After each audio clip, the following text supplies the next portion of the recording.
안녕하세요. 사연에 빠지다의 DJ 민영입니다. 오늘도 두 가지 사연 준비되어 있으니 재미있게 들어주시고요. 구독과 좋아요 버튼도 꾹 눌러주세요. 그럼 오늘의 사연 함께 시작해 볼게요. 안녕하세요. 저는 올해로 딱 70이 된 이제는 아줌마 소리를 듣기도 민망해진 여자입니다.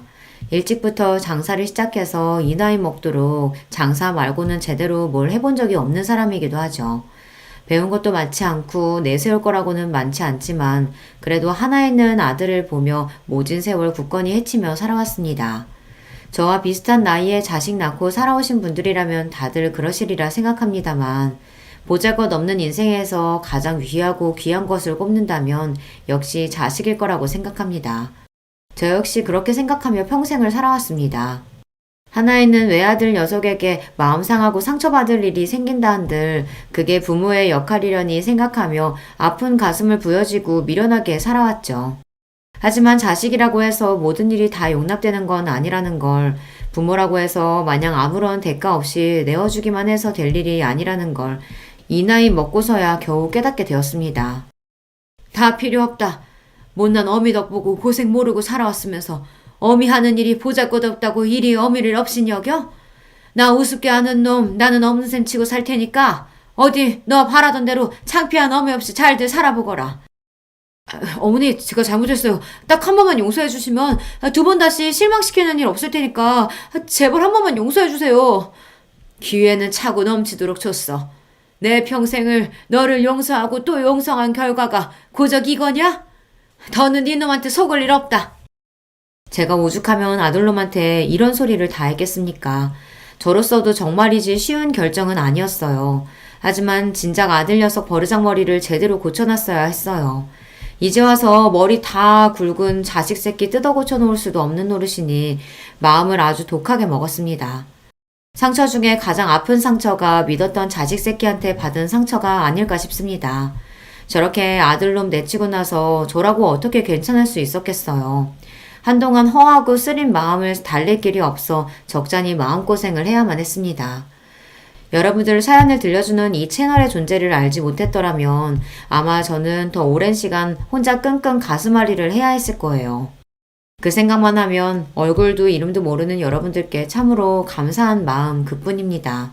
제 속마음 털어놓을 곳으로 이 채널을 선택한 것 역시 그런 감사한 마음에서 비롯된 것이라고 할 수 있겠죠. 도대체 무슨 일로 하나에는 피부치한테까지 저리 매정하게 돌아선 건지 지금부터 제 사연을 들려드리고자 합니다. 저는 형제 많은 집안의 셋째 딸로 태어났습니다. 세간에서는 얼굴도 안 보고 데려간다는 귀한 셋째 딸이라고들 하지만 실상 저는 그리 귀하게 자란 편은 못 됩니다. 위로는 많은 동생들 건사한다고 항상 날이 서 있던 언니 오빠가 있었고 제 밑으로도 줄줄이 동생이 셋이나 되었으니까요. 중간에 낀 제 신세는 늘 어정쩡하게 짝이 없었습니다. 그렇다고 제 목 야무지게 잘 찾아먹는 야무진 성격도 못 되어서 그 많은 식구들 속에서도 항상 소외감을 느끼며 자랐던 것 같습니다. 공부를 잘했다고 한들 빠듯한 집안 형편의 맞이도 아니고 중간에 낀 저한테까지 기회가 주어졌을 것 같지 않습니다만 어차피 공부에도 별 소질은 없었어요. 그러니 애초에 제게 주어진 선택지는 그리 많지 않았습니다. 고등학교를 졸업하자마자 곧장 시집을 가거나 공장에 취업해서 집안 살림에 보탬이 되거나 둘 중 하나였죠. 그나마 고등학교라도 끝까지 다니게 해준 것만으로도 감지덕지해야 할 판이었어요. 하지만 어린 나이에 덜컥 시집을 가는 것도 무섭더라고요. 그리 크게 형제지간의 정을 느끼지 못하며 자란 형제 자매들에게 저 한 몸 희생해가며 뒷바라지에 인생을 허비하고 싶지도 않았습니다. 그래서 고등학교를 졸업하자마자 친구 따라 타지로 나가 곧장 취업을 했습니다. 일부러 숙식 제공까지 가능한 기숙사형 공장에 들어가서 처음 한 해는 죽어라고 일만 해서 돈을 모았습니다. 고작 고등학교 졸업하고 아무것도 할 줄 모르는 여자애한테 숙식까지 제공하는데 돈을 뭐 얼마나 줬겠습니까? 기숙사 시설도 열악하기 짝이 없었어요. 겨울에는 난방도 제대로 안 되고 여름에는 푹푹 찌고 말 그대로 그냥 맨바닥이나 다름없는 공장 한 구석에 지붕만 덮어놓은 곳이었어요. 그래도 쥐꼬리만한 월급이나마 악착같이 모아 친구랑 단칸방을 하나 얻어 나와 살게 되니 조금은 숨통이 트였습니다. 둘이 발 뻗으면 남을 공간은 없는 곳이었지만 태어나서 이렇게 적은 인원이랑 방을 써보는 것도 집을 나와서가 처음이었어요. 항상 형제들 몸에 켜켜이 쌓여 발디딜 틈도 없는 곳에서 잠을 잤으니 항상 제대로 자지 못해서 한낮에도 꾸벅꾸벅 졸기 일쑤였죠. 그럴 때마다 밤에 안 자고 뭐 했냐고 구박받기가 일쑤였고요. 비록 초라한 공간이었지만 어린 날 꿈을 꾸기에는 충분한 공간이었어요. 남편을 처음 만난 것도 바로 그 즈음이었습니다. 남편도 본가에서 나와 인근 공장에서 일을 하던 사람이었어요. 친구통에 처음 만난 자리에서 수더분하고 꾸밈 없는 차림에도 눈빛이 맑았던 게 인상이 남아 있습니다. 그 사람도 저처럼 형제 많은 집안에서 넷째 아들로 자라나면서 부모 관심 제대로 못 받고 가난 속에서 항상 마음이 허기져 있던 사람이었습니다. 그 사람 얘기를 들을 때마다 꼭 제 마음속을 끄집어낸 것 같아 뜨끔할 때가 많았어요. 식구는 많았지만 정작 의지할 만한 사람은 아무도 없었다는 것조차 저와 그대로 닮아있던 사람이었습니다. 머지않아 그 사람과의 사이는 아주 가까워지게 되었죠. 인주 씨나 저나 하늘 아래 마음 둘 것 없는 사람들끼리 지금이라도 서로 의지해서 살다 보면 그래도 자라면서 부족했던 것들을 조금씩은 채워줄 수 있지 않겠어요? 다른 건 몰라도 절대 혼자 남겨졌다는 생각 들지 않도록 노력할 테니까 인주 씨도 제게 그런 사람이 되어주셨으면 좋겠습니다. 투박한 청혼이었지만 그보다 더 진실한 말도 없다고 생각했습니다. 그때 이미 제 뱃속에 저희의 아들인 정우가 들어있었습니다. 없는 형편에 다른 사람 하듯이 결혼식은 언감생심 꿈도 꾸지 못했고 그나마 가진 옷 중 가장 깔끔한 옷을 입고 사진관에 가서 기념사진 한 장 박는 것으로 결혼식을 대신했습니다. 집 나온 이후 거의 을절하다시피 한 각자의 본가에는 구두로 결혼 소식만을 전했습니다. 다른 자식들 건사하느라 여전히 삶이 팍팍한 양가 부모님들이 저희를 따로 찾을 일은 그 후에도 없었습니다. 비록 반지하 단칸방에서 꾸린 신혼집이라고 하기에도 민망한 신혼살림이었습니다만 그럼에도 행복했습니다. 가진 것은 없어도 서로 줄 수 있는 가장 좋은 것을 서로에게 아끼지 않는 저희였어요. 마음이 오가는 것이 이리 따뜻한 일이라는 것도 남편 덕에 알게 되었어요. 나날이 부풀어 오르는 제 배 때문에 더는 공장 일을 나갈 수 없어 없는 살림이 더욱 빠듯해졌지만 부족하면 아끼고 모자라면 욕심 줄여가며 소박하게 지냈습니다. 그렇게 저희 두 사람이 서로 의지하며 신혼을 보내던 중 기다리던 아이가 태어났습니다. 바르게 커달라는 부모의 바람을 담아 정우라는 이름을 붙여주었어요. 아이가 뱃속에 있을 때도 그랬지만 아이가 태어나고 나니 느껴지는 책임감의 무게가 남달랐습니다. 저희 부부 모두 많은 형제들 사이에서 무관심 속에 방치되는 상처를 경험해 보았기 때문에 처음부터 자식을 많이 낳고 싶은 생각은 없었습니다. 저희가 저희 능력에서 감당할 수 있을 만큼만 낳아서 줄 수 있는 사랑을 다 쏟고 싶었어요. 아직 가난하기 이를 데 없는 저희였기에 형편이 덮이지 않는 이상 정우는 저희의 유일한 자식이 될 터였습니다. 그만큼 더욱 소중한 아이였어요. 아직 저는 몸푼 지 얼마 되지 않아 일을 나가기는 무리였으니 남편이 제 몫만큼 더 힘을 낼 수밖에 없었어요. 제가 정우 낳고 느꼈던 책임감의 무게 이상으로 막중한 임무를 짊어진 남편이었습니다. 나는 절대로 우리 정우한테 내가 느꼈던 비참한 감정 느끼면서 자라게 만들지 않을 거야.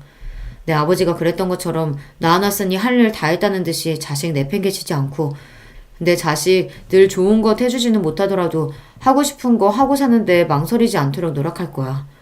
그걸 위해서라면 내 함은 부서지는 것도 아깝지 않아. 남편은 자신의 말을 증명이라도 하듯 예전보다도 일을 늘려 몸이 부서져라 열심히 노력했습니다. 원래도 타고나길 성실한 사람이었으나 아버지가 되었다는 책임감은 남편의 지친 몸을 다시금 일으키는 원동력이 되어주었어요. 저도 아직 채 돌아오지 않은 몸 상태와 아직은 24시간 옆을 지켜야 하는 갓난쟁이 아들을 돌보는 정신없는 와중에도 아름아름 부업거리를 물어다가 푼돈이나마 가게에 보탰습니다. 비록 남편은 아이 키우느라 살림하느라 정신없이 바쁜 와중 부업까지 하는 제 아내를 늘 안타까이 여겼지만 말이에요. 내가 부족해서 아직 몸조리도 제대로 못한 당신 이런 일까지 하게 만드네. 앞으로 고생 안 하게 해주겠다고 해놓고 도리어 더 고생시키는 것만 같아 미안해. 무슨 그런 말을 해요. 나도 하고 싶어서 하는 거야. 밖에서 하루 종일 제대로 앉을 틈도 없이 일하는 당신에 비하면 집에서 편하게 소일거리나 하는 내가 고생은 무슨 고생이야. 나 하나도 고생스러운 거 없으니까 미안하단 소리 하지 말아요. 남편은 안쓰럽게 바라보긴 했지만 그건 꼭 남편 미안해하지 말라고 한 소리만은 아니었어요. 어차피 친정에서 자랄 때도 어느 정도 제 몸 가눌 수 있게 자란 이후부터는 항상 할 일이 끊이질 않았고, 그런 집에서 도망치듯 나와 공장 일을 할 때도 환경은 여전히 열악하기 짝이 없었으니까요. 부끄러운 마음을 제대로 표현해 본 적은 없지만 결혼해 남편과 아이와 함께 살고 있는 그 단칸방 신혼집이 제 생애 가장 안락한 공간이었습니다. 물론 아이 자라고 나서까지 지낼 수 있는 곳은 아니라고 생각하긴 했습니다만 제 주제에는 충분히 차고 넘치는 곳이라고 생각했어요. 아이 태어나고 남편이 밤낮 없이 추가 근무와 주말 근무를 가리지 않고 닥치는 대로 일한 덕분에 아이가 걸음마를 시작할 무렵에는 저희 부부도 드디어 반지하 생활을 벗어나 지상급으로 보금자리를 옮길 수 있게 되었습니다. 여전히 좁고 허름한 공간이긴 했지만 볕 들어오는 곳에 기대어 꾸벅꾸벅 조는 아이를 바라보는 마음은 행복한 감정으로 충만했습니다.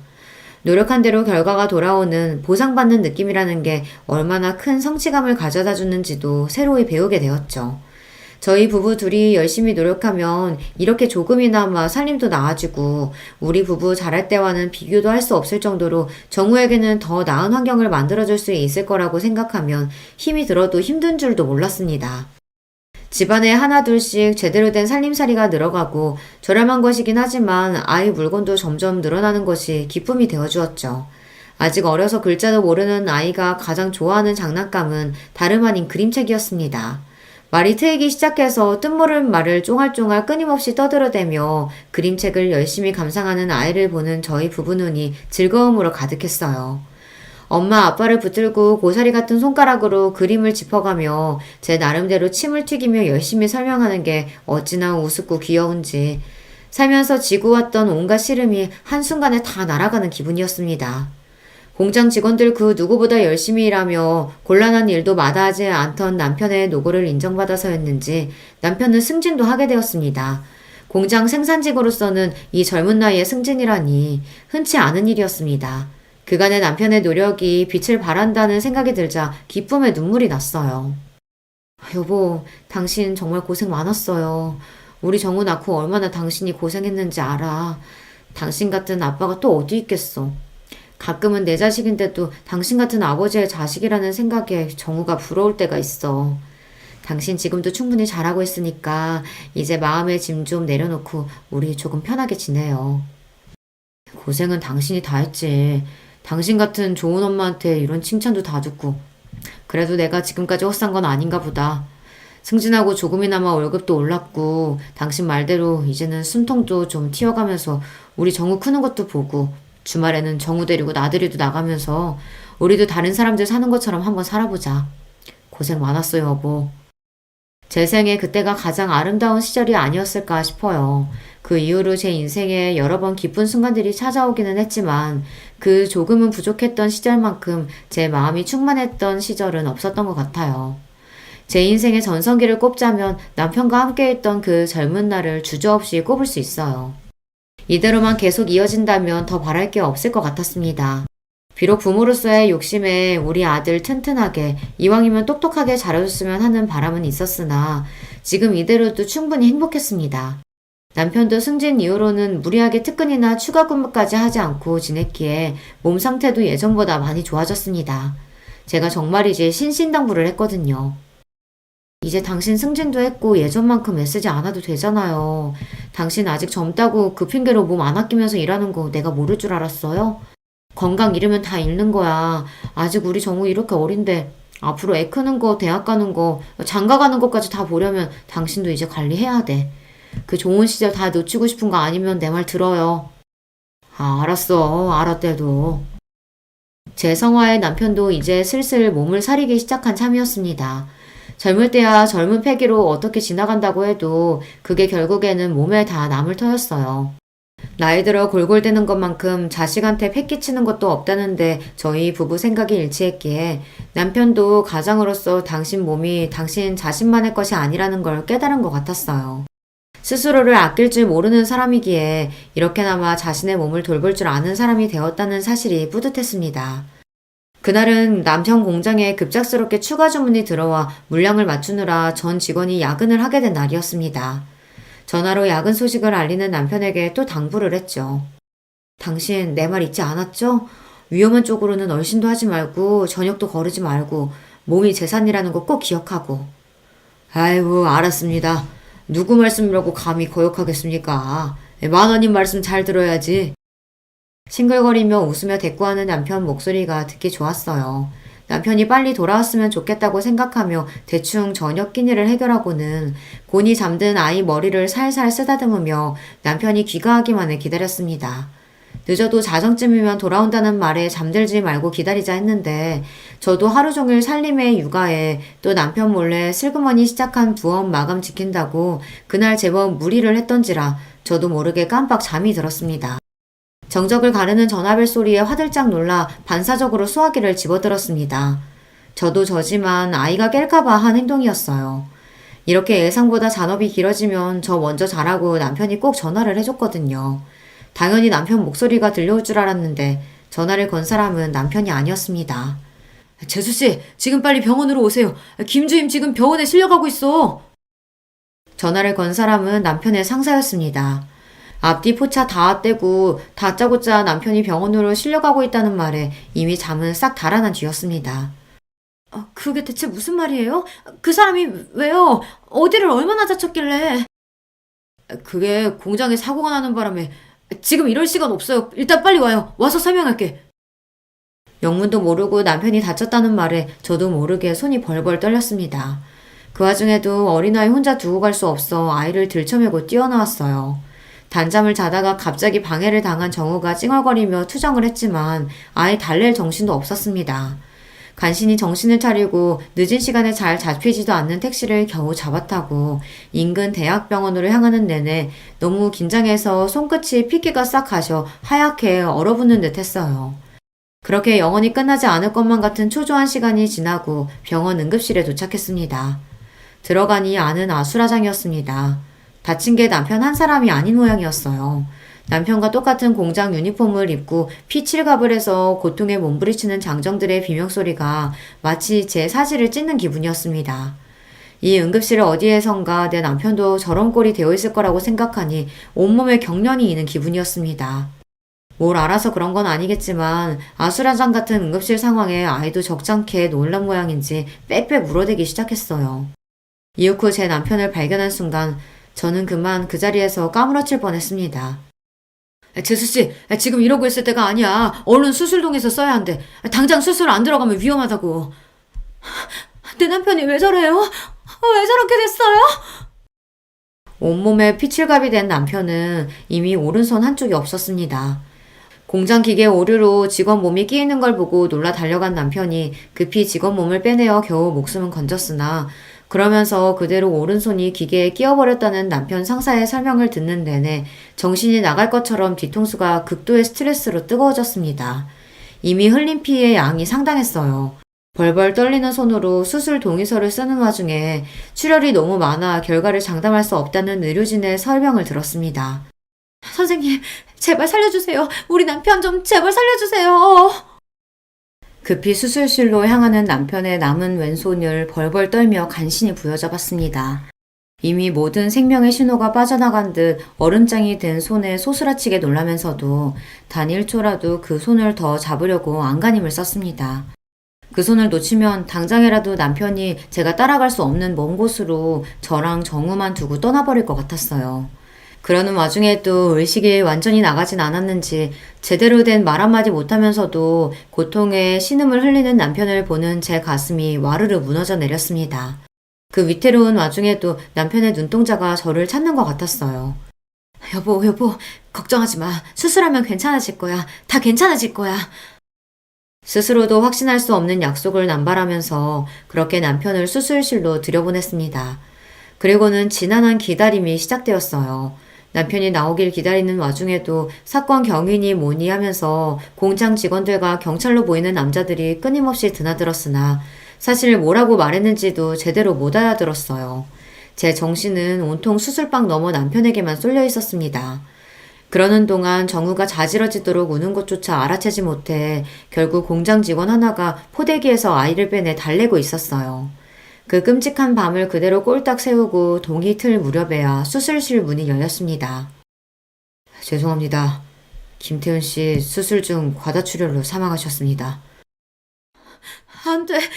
안 돼! 제 입에서 나온다고는 스스로도 믿을 수 없는 짐승 같은 울부짖음이 튀어나왔어요. 이 현실이 도저히 믿기지가 않았어요. 남편 출근길을 배웅하던 게 채 하루도 지나지 않았는데 그 사람이 이제 산 사람이 아니라뇨. 이걸 어떻게 받아들일 수가 있겠습니까? 제가 믿든 믿지 않든 잔인한 시간은 여전히 공평하게 흘러 여러 일들이 순식간에 휘몰아치기 시작했습니다. 사고의 책임이 사측에 있었기에 제가 정신을 놓고 있는 와중에도 남편의 빈소가 차려지고 사고 보상을 비롯한 복잡한 말들이 끊임없이 오갔습니다. 재수씨, 힘드시겠지만 정신 바짝 차리셔야 돼요. 정우 봐서라도 정신 놓으시면 안 돼요. 남편 잃고 어린 것과 남겨진 저를 안타까이 여겨 애타게 말하는 충고조차 받아들이기 어려웠어요. 그러는 내내 정우는 남편 동료 아내 품에 안겨 있었어요. 제가 미친 듯 울부짖다 까무러치기를 여러 번 반복하는 동안 그런 엄마를 보고 공포에 질린 아이가 더는 제 곁으로 다가오지 않았습니다. 그렇게 정신을 차리지 못하는 와중에 남편의 장례가 끝났습니다. 차가운 땅 속에 남편을 묻고 이윽 후 집으로 돌아왔습니다. 며칠 집을 비우지도 않았는데 방바닥이 싸늘하게 식은 것처럼 꼭 무덤처럼 느껴졌습니다. 며칠 전만 하더라도 더없이 따뜻했던 우리의 공간이 낯설게 느껴지자 비로소 홀로 남은 것이 실감이 났습니다. 그렇게 비통함 속에서 남편을 떠나보내야만 했어요. 정신을 놓고 울다가 그런 와중에도 아이 밥은 먹여야 해 억지로 몸을 일으켜 아이 밥만 주고 저는 식음을 전폐하기를 며칠이 지나고 나니 더는 제 몸도 견뎌내지를 못하더라고요. 결국 정신을 놓은 제 발치에서 아이가 세상이 떠나가라 울기 시작했습니다. 그제야 간신히 정신을 차렸습니다. 아이 아빠 잃은 지 얼마나 지났다고 저까지 잃게 만들 수는 없었어요. 정우야 미안해. 엄마가 잘못했어. 엄마가 잘못했어, 정우야. 그렇게 아이를 끌어안고 애가 끊어질 듯 펑펑 울면서 우리 정우 보란듯이 번듯하게 키워 장성하기 전까지 다시는 아이 앞에서 울지 않으리라 다짐했습니다. 양가 인연 끊긴 지 오래인 마당에 아이가 의지할 곳이라고는 이제 오로지 저 하나뿐이었어요. 무슨 짓이든 해서 이 아이 제대로 키워내는 것만이 제 삶의 원동력이었습니다. 사고로 간 남편 앞으로 남겨진 약간의 보상금 외에 제게 남은 것이 별로 없었습니다. 지금 살고 있는 집도 자가가 아니었고 알뜰하게 모은 남편 월급이 떨어지면 당장 먹고 살 길이 막막할 판이었어요. 그렇다고 저 어린 거 집에 놓고 마냥 일자로 구하러 다닐 수도 없었습니다. 아이 낳으면서 공장도 그만둔 지 오래니 다시 돌아갈 직장이 있는 것도 아니었습니다. 그날부터 주먹밥을 빚어다 아이를 들쳐업고는 새벽에 무작정 인근 터미널로 향했습니다. 허가받고 장사하는 것도 아니니 터미널 관계자한테 쫓겨나기도 부지기수였습니다. 하지만 오늘 하루 벌지 않으면 앞으로의 생활을 장담할 수 없었어요. 쫓겨나도 다시 몰래 들어가고 또 다시 몰래 들어가고 악착같이 주먹밥을 다 팔 때까지 자리를 떠나지 않았어요. 그렇게 얼마간 주먹밥 장사를 하다 보니 버스 기사분들 중에서도 슬슬 단골 손님이 생겨나기 시작했습니다. 젊은 세대의 손맛이 참 야무지네. 여기 이렇게 아름아름 장사하는 분들 여러 계신데 세댁 주먹밥이 제일 맛있어. 제 딱한 사정을 알고 안타까워하시는 분들도 계셨어요. 언 손이나마 녹이라고 따뜻한 음료를 건네주시기도 하셨습니다. 이른 시간에 아이까지 들쳐업고 고생스러워서 어째요.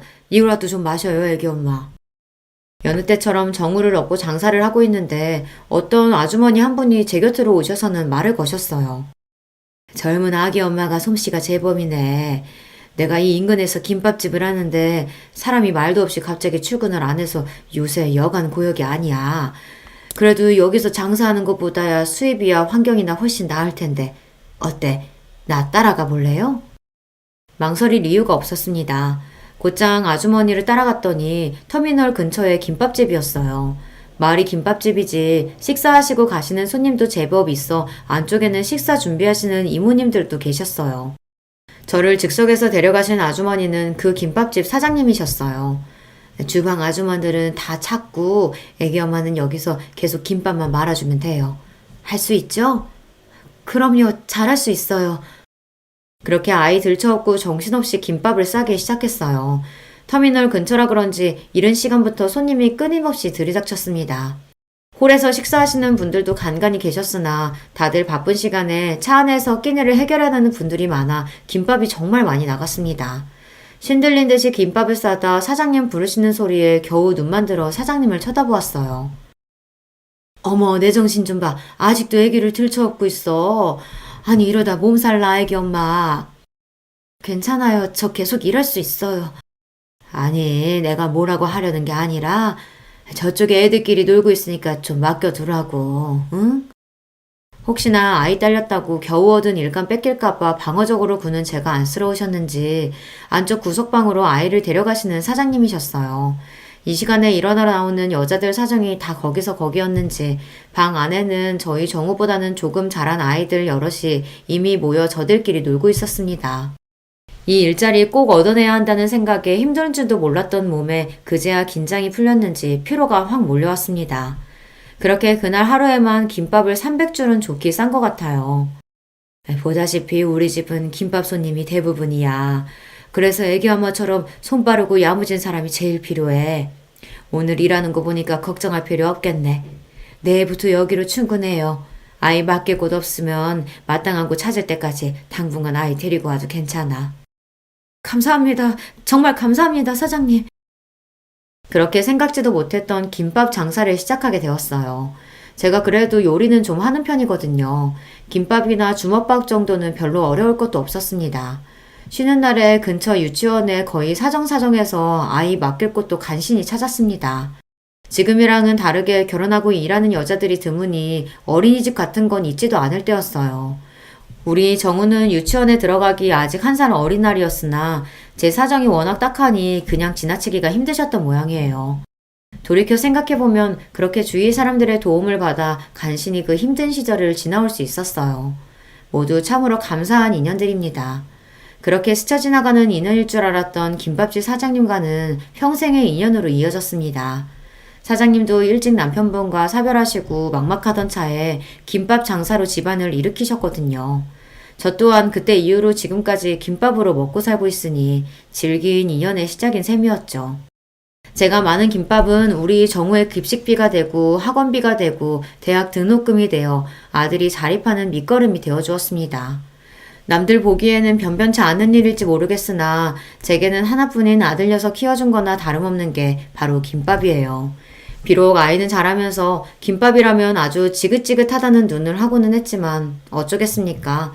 아무리 싫어도 제 자식으로 사는 이상 김밥 팔면 번 돈으로 큰 건 부정할 수 없는 사실이니까요.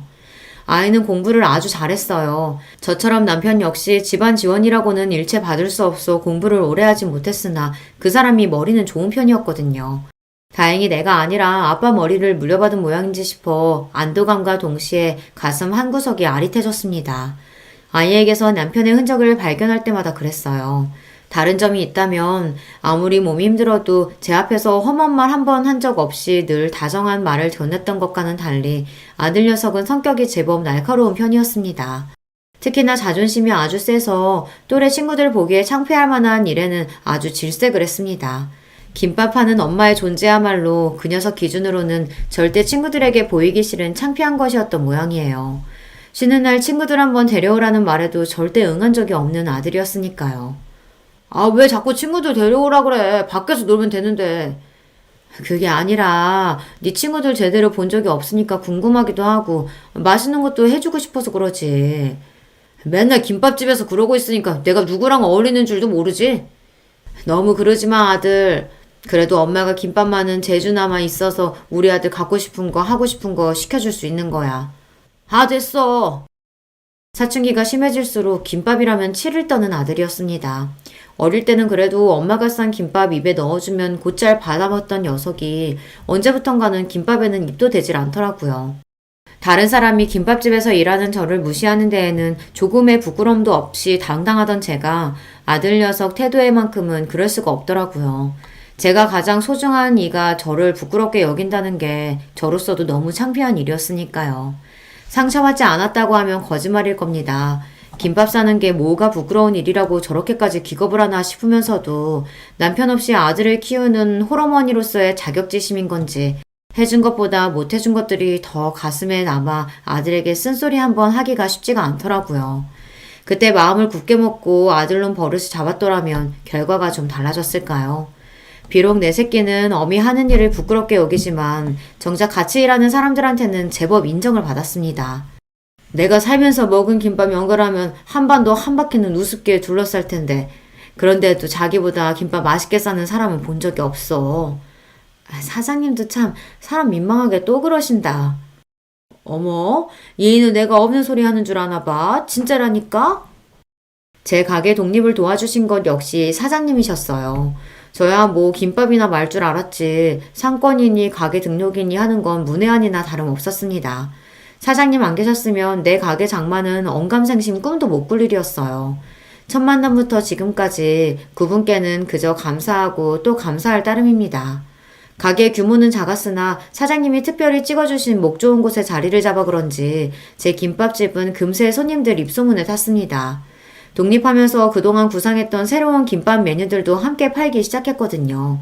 지금이야 이것저것 재료가 풍부하게 들어간 프리미엄 김밥들이 일반화되었지만 저 가게 시작할 때만 하더라도 김밥은 흔히들 생각하는 기본 김밥이 전부였어요.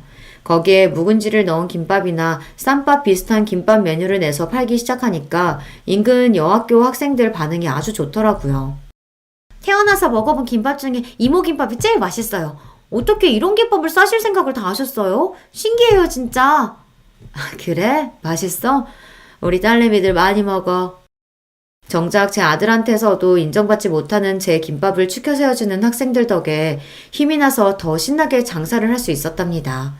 그 친구들이야말로 제 김밥집 2호점, 3호점을 탄생시킨 1등 공신들이에요. 지금도 그 시절을 떠올리면 신명나게 김밥을 말던 제가 떠올라 웃음이 나오곤 해요. 김밥 싫어하는 것과는 별개로 공부 욕심도 많고 그만큼 공부를 잘하기도 했던 아들은 제 할 일은 알아서 잘 찾아서 했어요. 일찍부터 법조인으로서의 꿈을 키우던 아들은 재수 끝에 인근 국립대 법대에 합격했고 곧장 변호사 시험을 준비했습니다. 아들, 판사나 검사는 생각 없고 변호사만 하고 싶어? 변호사 돼야 돈을 잘 벌지. 제가 보기에도 아들은 법조인으로서의 사명감보다는 돈 많이 버는 직업 중 가장 번듯해 보이는 직업을 택한 것 같았어요. 그렇다고 의사가 되기에는 심약한 구석이 있는 아이였어요. 징그럽다고 내장 음식도 안 먹는 녀석이었습니다. 엄마 고생하는 것에 비해서는 제법 곱게 자란 편이었죠. 지금 생각해보면 녀석이 그리 곱게 자랄 수 있었던 것도 다 내 덕인데 항상 아들 앞에서는 왜 그렇게까지 주눅이 들어 살았나 몰라요. 제 아버지 그리 일찍 보낸 게 제 잘못도 아닌데 말입니다. 사법고시 준비하면서 안 그래도 예민했던 아들 녀석 신경이 더욱 날카로워졌습니다. 벌써 동기 중에 합격자가 나왔다는 소리를 들으니 어지간히 애가 탔던 모양이에요. 아들, 너무 스트레스 받지 마. 아직 엄마 돈 벌고 있고 네 뒷바라지 하는데 무리 없으니까. 응? 떨어지라고 무슨 고사지네? 하루라도 빨리 아들 합격하길 바라야지. 그게 무슨 소리야. 시험에 대한 부담감을 내려놓으라고 한 말에 발끈하는 아들한테 서운한 마음이었으나 저도 오죽하면 그럴까 싶어 서운함을 애써 꾹꾹 눌렀습니다. 그렇게 쌓인 감정이 저도 모르게 저를 좀먹는 줄도 모르고 그때는 그저 자식을 위해 인내하는 게 능사라고 여겼습니다. 자식이 엇나갈 때 바로 잡아주는 것 역시 부모의 역할이라는 걸 너무 늦게 깨달았어요. 그래서 아들이 드디어 바라고 바라던 변호사가 되었던 날은 기쁨도 기쁨이었지만 안도감을 더 크게 느꼈던 것 같습니다. 이제 저도 숨통 좀 트였으니 녀석 눈치 볼 일이 좀 줄어들지 않을까 싶었던 것 같아요. 참 아들 눈치를 어지간히도 봤네요. 변호사가 되자마자 아들은 아주 바쁘게 지냈습니다. 어디 취직을 한 게 아니라 하도 성화를 부려서 변호사 사무실 개업을 해줘서 아직 그리 바쁠 때는 아니라고 생각했는데 알고 보니 주말마다 선을 보느라 바쁜 아들이었어요. 변호사 된 지 채 1년도 되지 않아 며느리 될 아이라고 데려온 아이는 피아노과를 졸업한 유복한 집안 따님이었습니다. 사업하는 집안 외동딸이라고 하더라고요. 말이 결혼이지 아들 본인이 대릴 사이를 자처한 거나 다름없는 결혼이었어요. 평생 아들이 원하는 게 남복이 번듯해 보이는 겉모습이었으니 변호사 되자마자 자기 눈에 차는 조건 가진 이와의 결혼으로 그걸 이룬 거였죠. 저희 어머니께서는 요식업에 종사하고 계세요. 지금은 업장도 여러 개 가지고 계시고 덕분에 저도 고생 모르고 공부할 수 있었죠. 상견례라고 나가서는 사돈딸 분들께 인사한 뒤로 제대로 대화조차 나누지 못했습니다. 그래도 제가 자기 어미인데 아무렴 자기한테 해댈 소리를 하겠습니까? 그럼에도 제 입에서 혹여나 김밥 소리라도 튀어나올까 싶어 한사코 요식업이라는 단어를 강조하는 아들을 보니 그만 씁쓸한 기분이 들었어요. 제 어미가 그 고생을 해가며 자식 새끼 변호사까지 만들어줬더니 돌아오는 대접이 겨우 이건가 싶어 서러웠어요. 하지만 그런 마음을 드러낼 자리가 아니었습니다.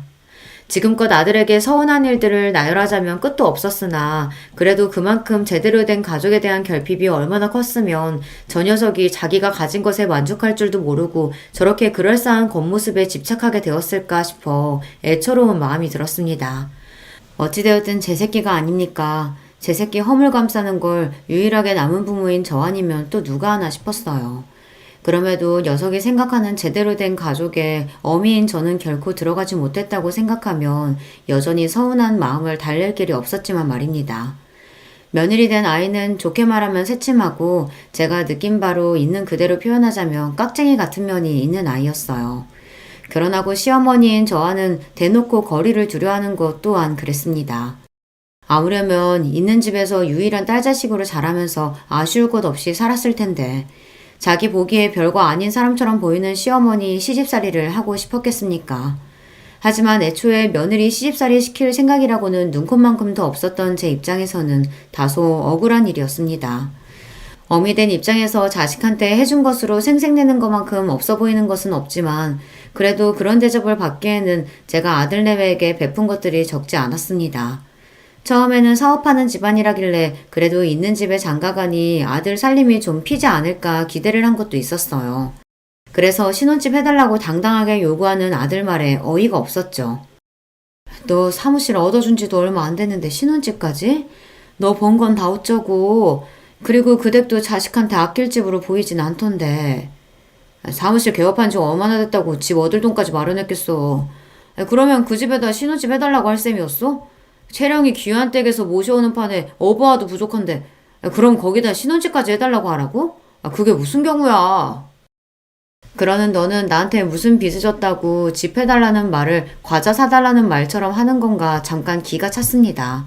제 놈이 저한테 하는 말은 그럼 무슨 경우란 말입니까? 아들 결혼을 준비하면서 마음 다칠 일이 적지 않았던 터라 저도 이제 마냥 예전처럼 억누르기만 하기가 힘들더라고요.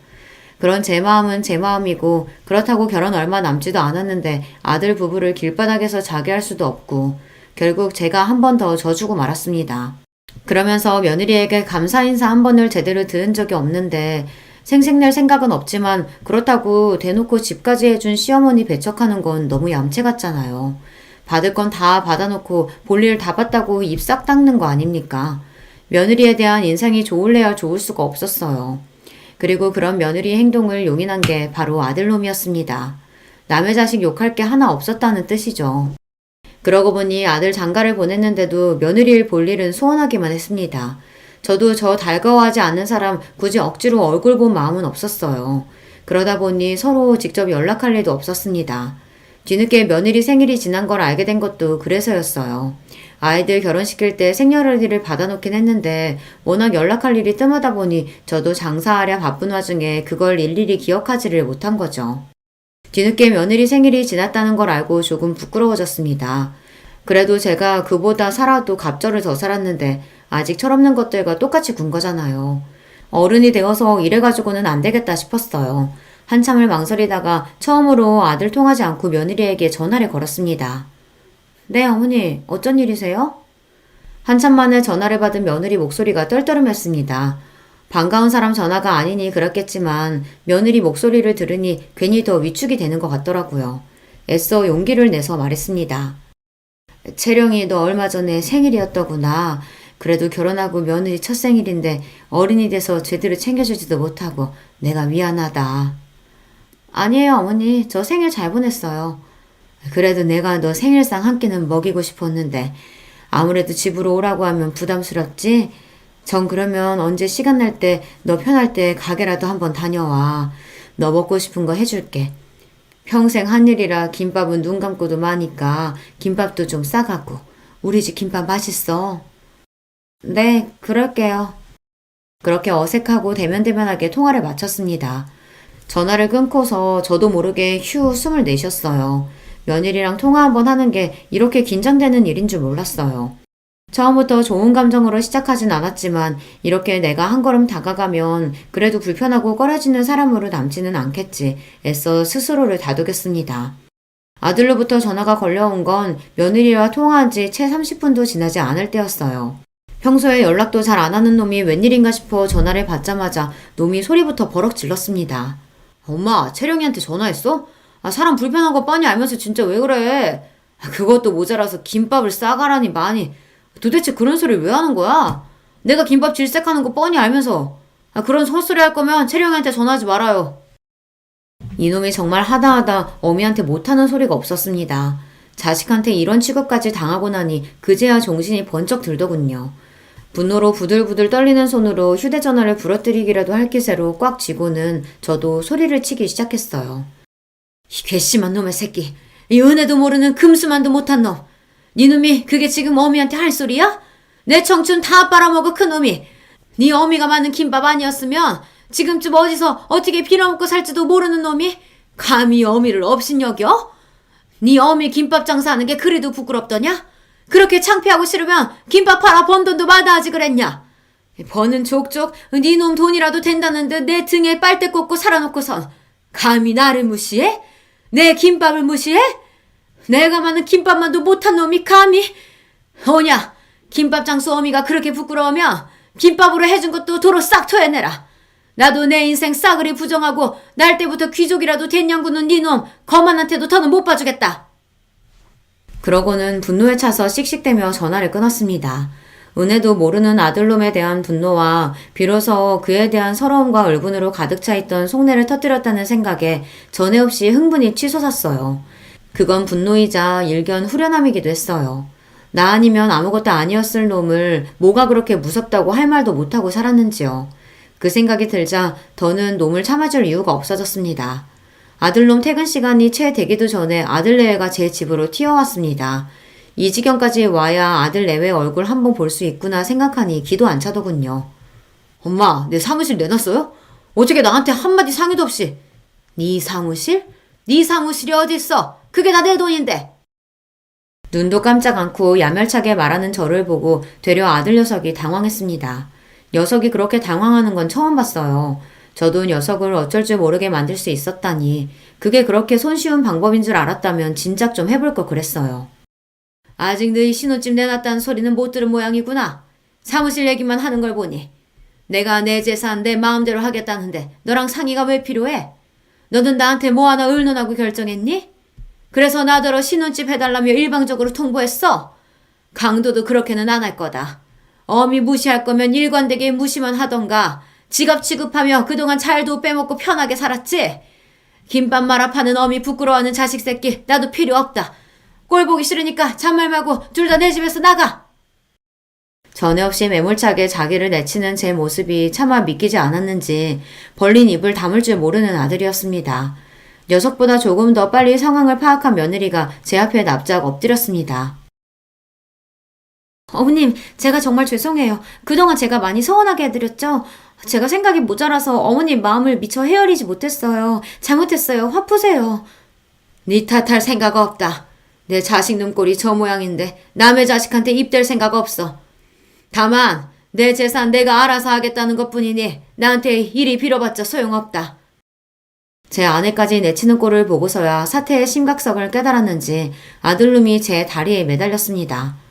엄마, 제가 엄마가 부끄러워서 그런 게 아니라. 아니긴 뭐가 아니야. 세상에 내 존재 가장 작게 만드는 게 바로 네 놈이야. 네 놈 제대로 키워보겠다고 시작한 일을 가장 초라한 일로 만드는 게 바로 네 놈이라고. 내가 뭐 한다고 너 같은 놈 키워낸다고 그 고생을 했는지 모르겠다. 고마워할 줄도 모르는 너 같은 놈 때문에. 엄마, 진정 좀 하시고 제발. 진정은 네가 해야지.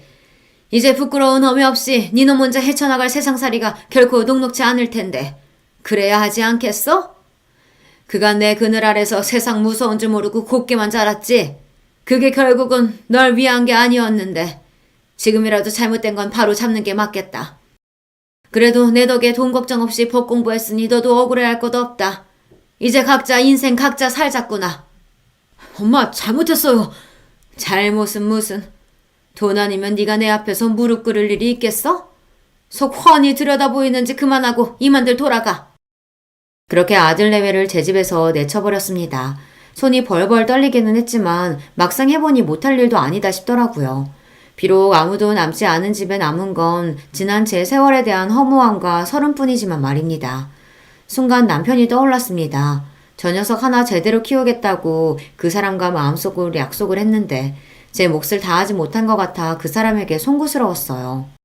아들 변호사 사무실과 신혼집은 결국 빼버렸습니다. 제 나름대로 마음속 응어리를 털어냈더니 생각보다 수월하게 모든 일을 정리할 수 있었어요. 그러는 동안에도 아들 내외가 집 앞에 찾아와 울고불고 때를 쓰고 난리도 아니었으나 한 번도 문을 열어주지 않았어요. 녀석은 그렇게라도 벌을 받아야만 했습니다. 저도 허탈한 마음 다잡는데 시간을 제법 쏟아야 했지만 요즘에는 은인이신 식당 사장님과 지인들과 함께 어울려 놀러도 다니면서 전에 없이 여유롭게 지내고 있습니다. 아들놈에게 정신 매이지 않고 살아보기도 이번이 처음이네요. 생각보다는 할만하다 싶습니다. 그래도 자식놈인데 평생 외면할 수야 없겠지만 녀석이 세상의 쓴맛을 제대로 보는 동안에는 일체의 도움을 주지 않을 생각이에요. 이제야 녀석에게 제대로 어미 노릇을 하는 것 같다는 생각도 듭니다. 늙은이의 별 볼 일 없는 이야기는 여기까지예요. 여러분은 이 어리석은 늙은이와 같은 과오는 저지르지 마셨으면 해요. 긴 이야기 들어주셔서 감사합니다.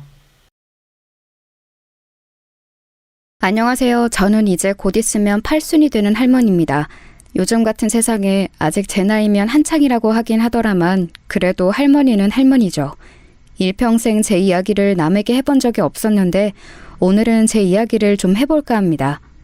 여러분들에게 다 털어놓고 나면 제 속이 좀 시원해지고 기분도 괜찮아질까 싶어서요. 저는 가난한 집 막내딸로 태어났습니다. 위로는 오빠가 둘 있었는데 우리 시절에 그랬듯 여자는 늘 뒷전이었어요. 기억도 안 나는 어린 시절부터 어머니를 도와 집안일을 했었어야 했고 국민학교도 겨우 졸업했습니다. 아버지가 계집애가 공부를 해서 어디다 쓰냐면서 엄청 구박을 하셨거든요.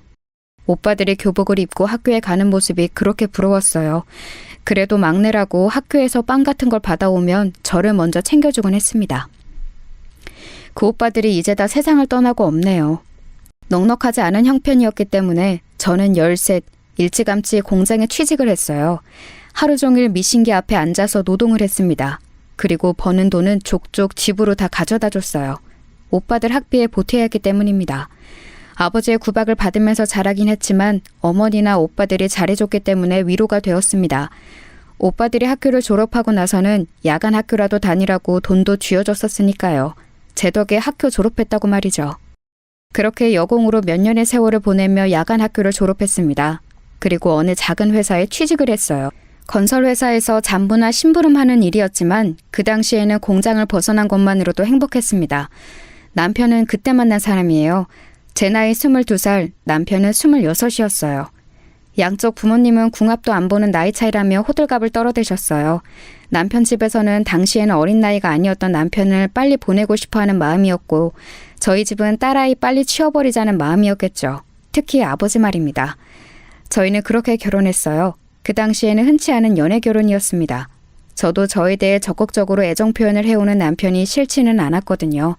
나를 좋아해주는 사람에게 시집가야 한다는 어머니의 말씀을 정말 귀에 인이 박히도록 들어왔던지라 더 남편과 결혼해야겠다는 생각했는지도 모릅니다. 순조로웠던 결혼까지의 과정과는 달리 결혼하고 나서는 고달픈 일들이 많았어요. 일단 시집살이가 엄청났습니다. 시어머니는 보통 유별난 분이 아니셨거든요. 특히 아들에 엄청 집착하셨는데 제가 결혼하고 1년 넘게 임신이 되지 않자 정말 유난을 부리셨어요. 지금 같으면 뭐 1년 가지고 23 어린 여자에게 뭔 문제가 있어서 좀 기다려보자 하겠지만 그때는 또 시대가 시대였지 않습니까? 밤낮으로 어머님을 따라 전국에 아들 낳는다는 명소라는 명소는 다 가서 기도를 드리고 옆집에 아들만 셋 낳았다는 여자의 속옷을 비싼 값에 사와서 입고 다니기도 하고 좋다는 약이란 약은 다 먹었어요. 하지만 아이가 쉽사리 들어서지 않았습니다. 그 덕에 구박이란 구박은 다 받았어요. 년년 소리를 들으며 온갖 집안일을 다 해야 했고 어디 가서 사람 취급 못 받는 건 예사였습니다. 지금이야 임신이 안 되면 남자 쪽에도 문제가 있을 수도 있으니 같이 검사를 하자고 하지만 그때는 뭐 그런 게 있을 때인가요? 그냥 며느리가 죽을 죄를 지은 죄인인 거죠. 그래서 정말 매일 밤을 울었어요. 내가 정말 어디 문제가 있나, 나는 애도 못 낳는 여자인가 하면서 말입니다. 남편은 아버지와 달리 다정한 사람이긴 했지만 그만큼 효자이기도 했어요. 그래서 매일 밤 저를 달래주면서도 자신의 어머니의 말이라면 다 들었습니다. 그래서 시어머님이 더 저를 대놓고 미워라 하셨겠죠. 그 부분은 아직도 생각하며 가끔 미워요. 그때 내 편을 제대로 좀 들어주지 하는 생각도 들고 말이죠. 하지만 다 너무 옛날 이야기네요. 결혼하고 5년 만에 첫째 아이가 들어섰습니다. 제 나이 27이었어요. 온 집안이 그야말로 경사였습니다. 그날 이후로 시어머님은 절에 들어가셨어요. 제 뱃속에 있는 아이가 아들이어야만 했거든요. 5년 만에 된 임신인데 그 이후에는 또 언제 될지도 알 수 없거니와 그땐 27이면 노산 소리를 들을 때라 다음은 없다고 생각하셨는지 정말 간절하셨습니다. 저는 답답하리만큼 누워서 꼼짝조차 못했어요. 혹시나 애 떨어지면 안 된다고 물을 마시러 가는 것조차 함부로 하지 못했습니다.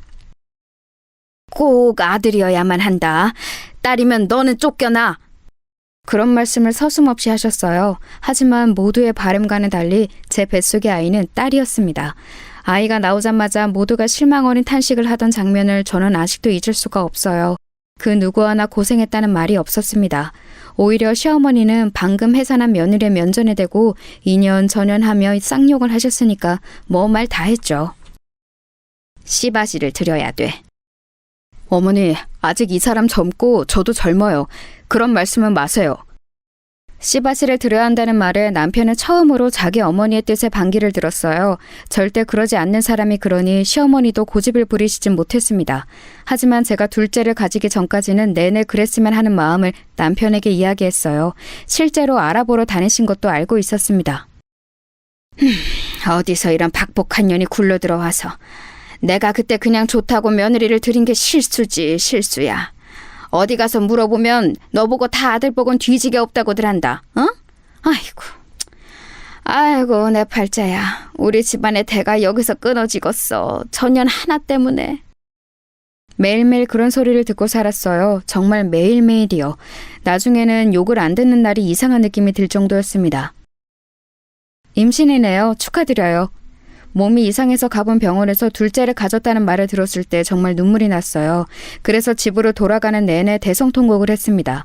그러고 얼굴이 퉁퉁 부은 채로 집에 들어갔더니 시어머니가 무슨 큰 병에 걸렸냐며 대낮부터 여자가 불성사납게 길거리에서 울고 다닌다며 또 욕이란 욕은 다 하시더군요. 어머니, 저 임신이래요. 뭐요? 진짜요? 네. 아이고 부처님 천지시면이 감사합니다. 아이고. 그날부터 다시 어머님의 기도가 시작됐습니다. 그전과 다른 게 있었다면 가시던 그 절에 저도 함께 들어가 있었어야 했다는 거예요. 산달이 될 때까지는 이 안에서 꼼짝도 말거라. 부정 탄다고 절대 그러면 안 된다 했다. 몰래 나갔다가 나한테 들키면 너 죽고 나 죽는 거니까 그런 줄 알아라.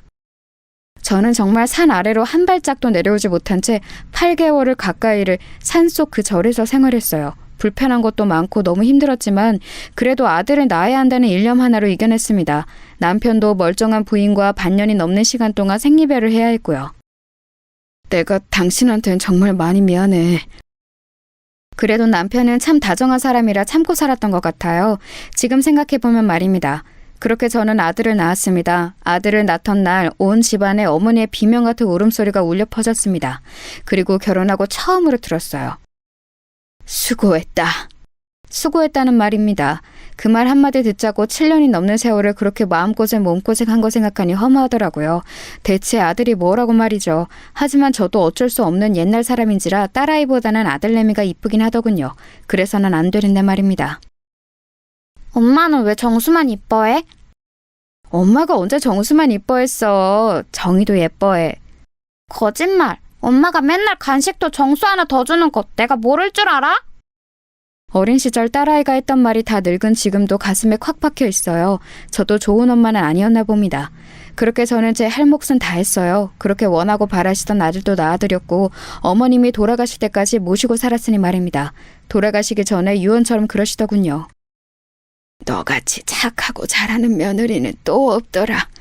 미안했다. 물론 그 한마디로 모든 것들이 씻기듯 없어진 건 아니었지만 그래도 지난날 제 세월이 아주 헛된 건 아니구나 싶어 눈물이 났습니다. 어머님이 돌아가시고 사람들은 며느리가 시어머니를 참 많이 좋아했나 보다 했지만 제 눈물은 사실 그 안에 대한 눈물이었어요. 당신 정말 고생 많았어. 일평생 효자였던 남편만이 그래도 제 마음을 어느 정도는 알아주더군요. 그거마저 없었으면 진작 짐을 몇 번이고 쌌겠죠. 아들내미는 정이 많은 타입은 아니긴 했어요. 하나 있는 아들 잘 키워야 한다며 어머니가 싸고 돌면서 하고 싶다는 거 다 시켜주고 다 사주고 그렇게 키우는 바람에 버릇이 좀 없기도 했고 말이죠. 그래도 공부는 곧잘 해서 학교도 좋은 학교를 갔어요. 그게 또 어머님의 엄청난 자랑거리셨죠. 만나는 사람마다 손자 학교 자랑을 하셨으니까 말입니다. 딸아이도 공부를 곧잘 했어요. 그래도 딸이 무슨 대학이냐며 절대 안 된다 하셨지만 못 배웠던 게 어린 시절에 한으로 남아있던 제가 정말 빡빡 우겨서 딸아이도 대학을 보냈습니다. 한 푼도 보태줄 수 없다는 어머님 말에 남편이 뒤에서 조금 그리고 제가 모아둔 비상금 조금 그렇게 학비를 쥐어줬던 기억이 나네요.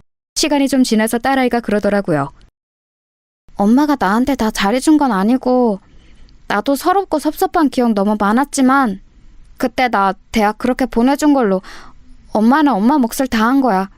그리고 나한테 미안해하지 않아도 돼. 그런 말을 듣자고 대학을 보낸 건 아니었지만 그래도 마음에 늘 얹혀있던 것 하나가 덜어지는 기분이 들기는 하더군요. 딸아이는 아직도 종종 그때 엄마가 빡빡 우겨서 비상금까지 털어서 자기 학비에 보태준 걸 고맙다고 말합니다. 그게 벌써 몇십 년 전 이야기인데 말이죠. 아들과 딸내미 둘 다 좋은 대학을 나와서 좋은 회사에 취직을 했어요. 어머니가 그렇게 싸고 돌던 아들내미보다 딸내미가 더 잘 됐지만 말입니다. 집안에서 기집애가 제일 잘나면 머스마가 기가 죽어서 안 되는디. 끝까지 그런 말씀을 하셨지만 말이에요. 아들은 대기업에 입사해서 선을 받습니다. 그것도 사실 어머님이 다 주선하신 거였어요. 참하다는 손주 며느리감을 소개해 소개를 받아 이루어낸 혼사였죠. 저도 딱히 불만은 없어요. 사람 좋아 보이던데요? 하기 싫으면 하지 않아도 된다는 말에 아들이 그렇게 말하더군요. 그래서 그냥 그러라 했습니다. 손주를 그렇게 결혼시켜놓고 정작 어머님은 그렇게 보고 죽고 싶어 하시던 중손주는 못 보고 돌아가셨지만 말이에요. 며느리는 말이 없는 무뚝뚝한 편의 며느리였어요. 표현을 잘하진 않지만 그래도 챙겨야 할 집안 대소사 같은 것 빠지지 않는 편이었습니다. 물론 좀 이상하다 생각했던 적은 있어요. 시어머니가 있을 때와 저랑 둘만 있을 때 태도가 좀 다르긴 했거든요. 그래도 워낙 어르신이니 그런가 보다 했습니다. 하지만 어머님이 돌아가시고 나니 그랬던 이유를 알겠더군요. 어머님이 저희 아들 주려고 모아놓은 재산이 좀 있었습니다. 그 이야기를 어디서 들었는지 들었던 모양이에요. 할머님 통장 어머님이 가지고 계세요? 남편 준다고 하셨었는데. 어머님의 장례를 치르자마자 하는 소리에 솔직히 기겁하긴 했지만 그래도 돈 앞에선 다들 그러기도 하고 알뜰살뜰 모아서 뭐 지들한테 쓰겠지 싶어서 군말 없이 어머님의 통장을 건넸던 기억이 납니다. 뭐 사실 어머님이 돌아가시기 직전에 그건 저희 아들 몫이라고 몇 번이나 말씀하신 것도 있고요. 딸내미는 섭섭해하지도 않았어요. 지 할머니가 어떤 사람인지 워낙 어린 시절부터 보고 자란 탓이었겠죠. 엄마 보험 수혜자 너로 해둘 거야. 너는 그거 가져. 무슨 그런 소리를 해! 그런 소리 하지도 마! 딸내미는 엄마는 벌써 무슨 그런 죽는 소리를 하는 거냐며 엄청 화를 내더라고요.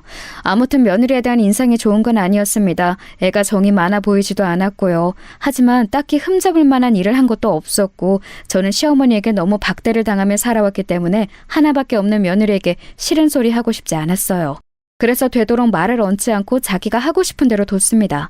그래서 교류가 없는 편이었어요. 명절이나 생일에나 한 번씩 볼 정도로요. 그마저도 얼마 가지 않아 다는 오지 않고 1년에 한 번 정도로 줄어들긴 했지만 말입니다.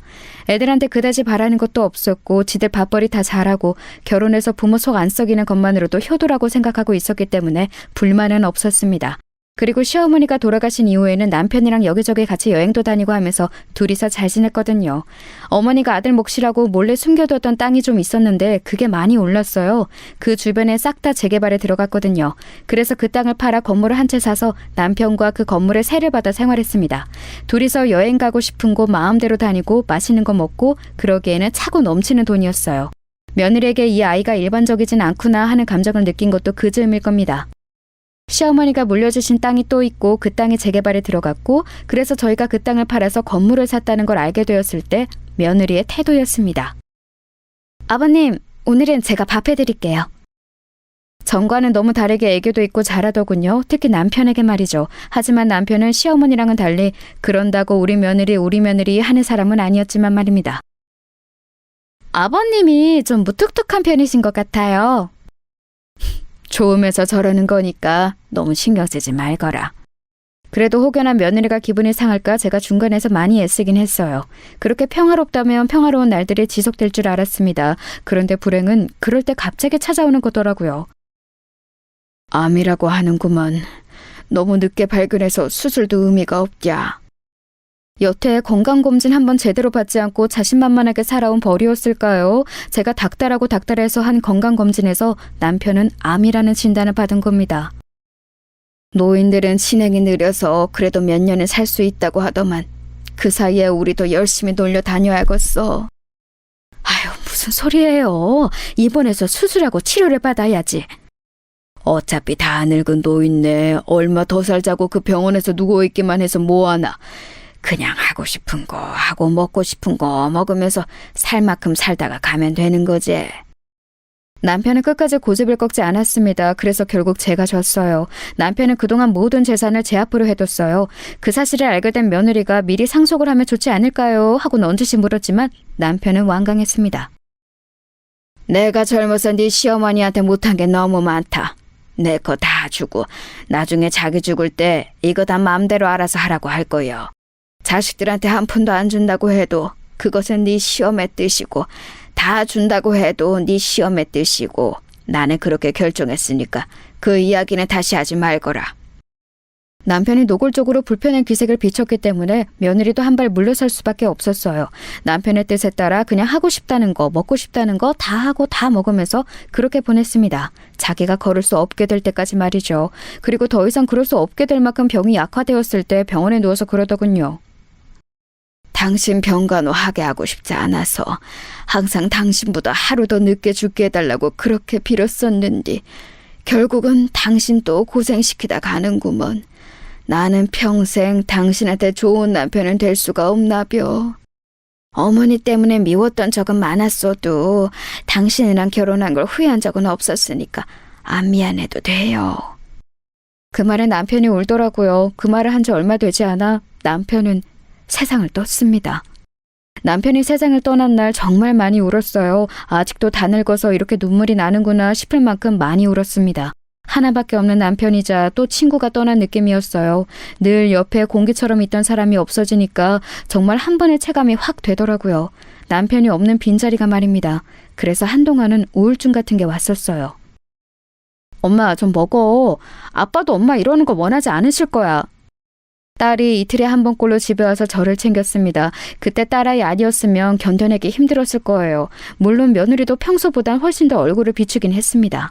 어느 정도 시간이 지나고 남편의 빈자리도 또 혼자라는 사실도 적응이 되어갈 무렵 남편이 쓴 일기를 읽게 되었어요. 그 일기에는 저에게 얼마나 미안한 마음을 가지고 있는지에 대한 내용과 자기가 떠나고 나서도 제가 호강했으면 하는 마음이 가득 담겨 있었습니다.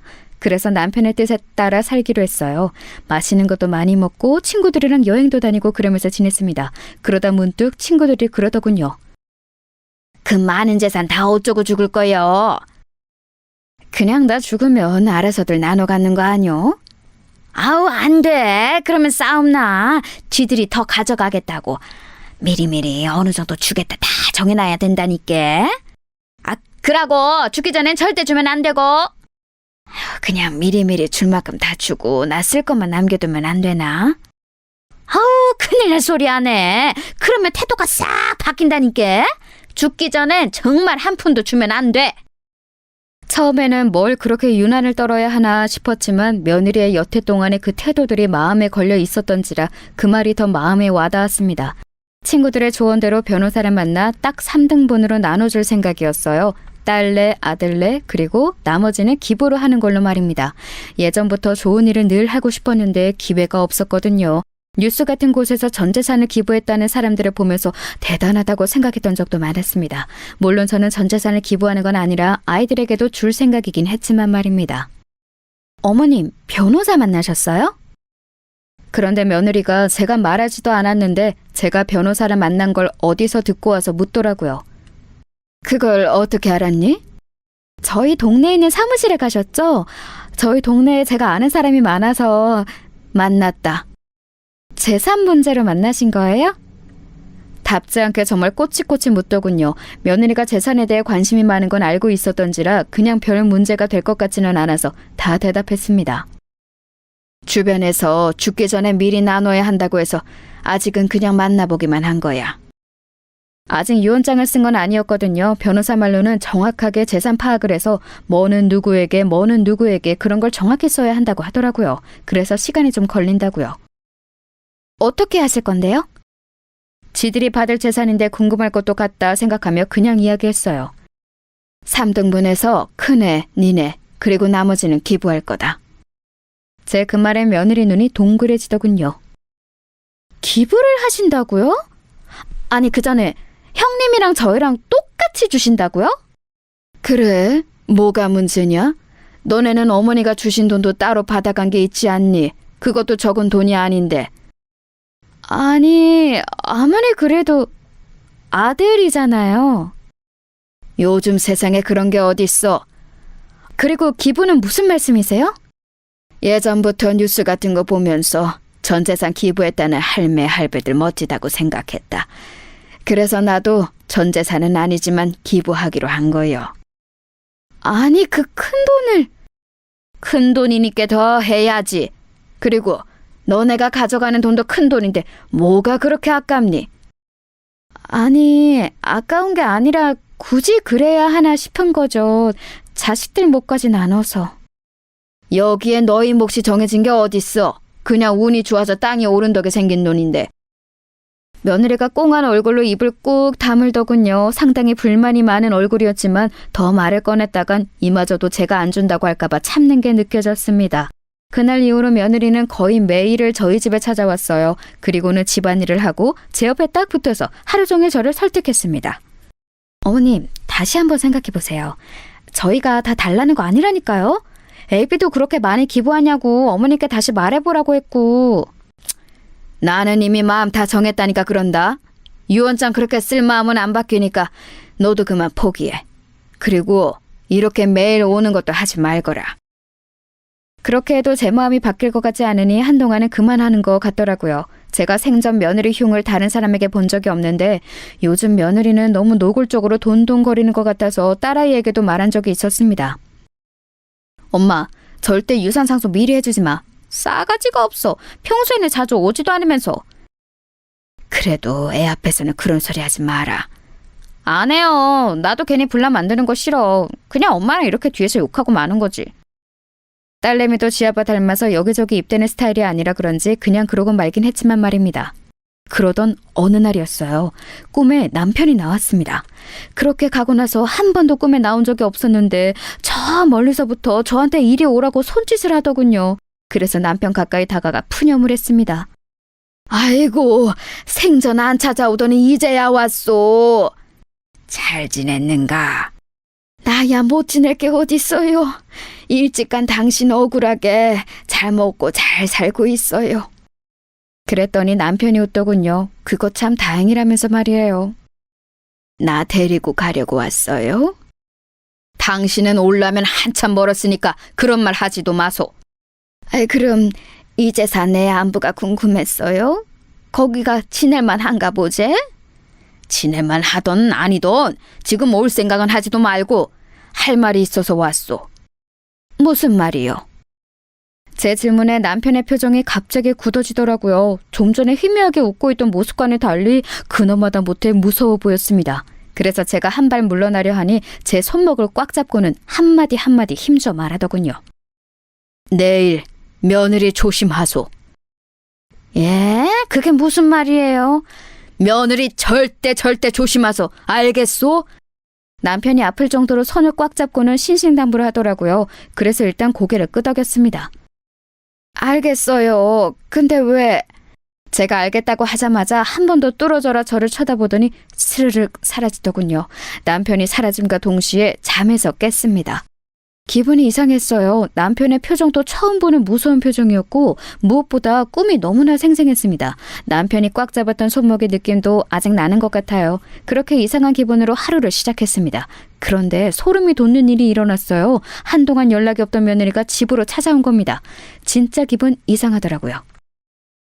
네가 무슨 일이냐? 꼭 무슨 일이 있어야 하나요? 그냥 환절기고 어머님 입만 떼면 한 번씩 꼭 감기 걸리시잖아요. 그래서 좋아하시는 백합죽 써드리려고 왔죠. 요즘 맛있대요. 몸 괜찮다. 그래도 드세요. 뭐 죽을 아플 때만 먹으라는 법 있나요? 그리고 좋아하시잖아요. 그러고선 부엌으로 들어가 준비해온 재료들로 죽을 쓰기 시작하더군요. 그 뒷모습을 가만 보고 있는데 자꾸 어젯밤 꿈속에서 남편이 해준 말과 그 말을 해줄 때의 얼굴이 생각났습니다. 그렇게 며느리의 모습을 가만 보고 있는데 시간이 꽤 지났는지 다 됐다고 하더군요. 찝찝한 마음을 안고 식탁에 앉았습니다. 간 봤는데 진짜 맛있게 잘 됐어요. 그래 보이는구나. 죽은 진짜 맛있어 보였어요. 하지만 선뜻 손이 가지 않더군요. 자꾸 얹힌 것처럼 남편의 모습이 떠올랐습니다. 그래서 답답한 듯 가슴을 툭툭 쳤어요. 그랬더니 며느리가 자리에서 벌떡 일어서더군요. 뭘 가져다 드릴까요? 그리고는 제 대답도 듣지 않고 벌떡 일어나 물을 가지러 돌아서더군요. 그때였습니다. 갑자기 왜 그런 생각과 행동을 했는지 모르겠지만 며느리의 앞에 놓인 며느리의 죽과 제 앞에 놓인 제 죽을 바꿔야겠다는 생각이 들더군요. 그냥 그래야겠다는 생각이 들었습니다. 그래서 퍼뜩 그릇을 바꿨어요. 그리고 모른 척 앉아 있었습니다. 심장이 정말 벌렁벌렁거렸어요. 지금 다시 생각해도 그러네요. 어머님, 여기 물이요. 그래, 고맙다. 며느리는 그런 제 모습을 잠시 보다가 자신이 먼저 먹기 시작했습니다. 저도 며느리가 먹기 시작하는 걸 보고 한술 떴어요. 맛있네. 맛있더라고요. 생일에도 잘해주지 않던 며느리의 음식을 이렇게 이런 상황에서 먹게 되는 게 기분이 묘했지만 말입니다. 걱정했던 일은 일어나지 않았어요. 며느리는 죽을 잘 먹고 과일까지 깎아서는 같이 먹고 뒷정리까지 하고서는 집으로 돌아갔습니다. 아무 일도 일어나지 않아서 오히려 민망하고 그런 생각을 잠시나마 했던 게 며느리한테 좀 미안하더라고요. 아휴, 그 양반은 왜 생전 나타나지도 않다가 나타나서 그런 말을 해서는. 남편이 왜 그런 말을 했을까 생각하며 오늘 며느리를 의심한 걸 하루 종일 자책하고 있을 때였어요. 늦은 밤이었는데 아들에게 전화가 왔습니다. 생전 전화를 잘하지 않는 아이라 무슨 일인가 싶어서 전화를 얼른 받았어요. 네가 이 시간에 어쩐 일이냐? 무슨 일 있어? 어머니, 오늘 집사람 어머님 집에 갔어요? 아들의 목소리가 어딘가 급박해 보이더라고요. 그래서 바로 대답했습니다.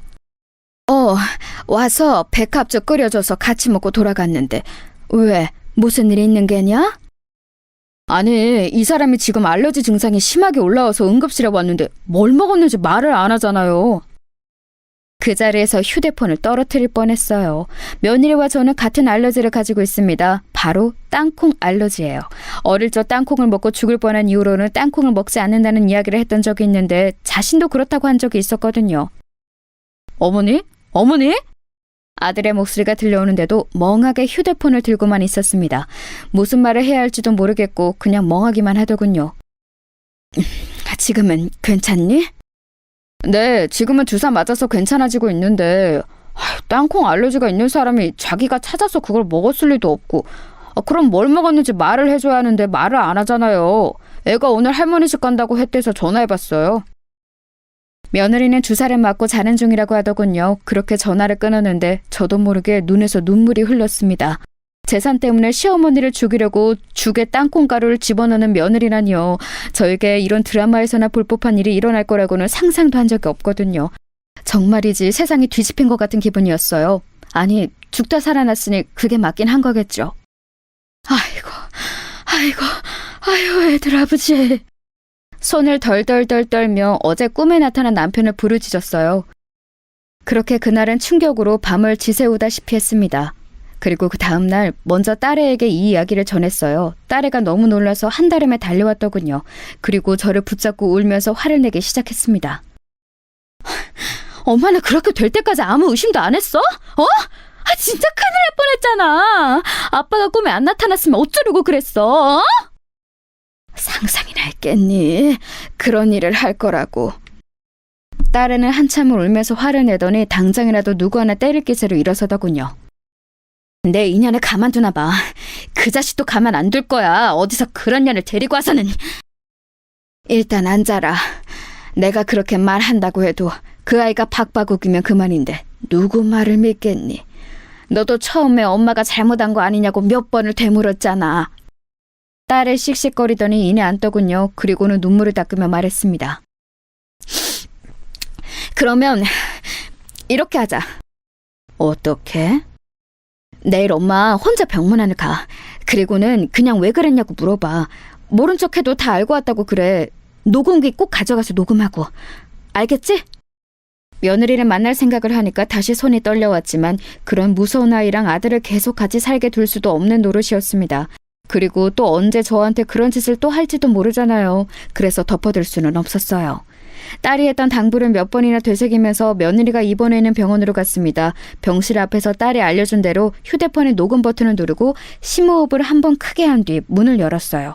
며느리가 딴 곳을 보고 있다가 저를 보고는 화들짝 놀라더군요. 제가 올 줄은 몰랐던 것 같습니다. 그리고는 제 눈치를 보기 시작했어요.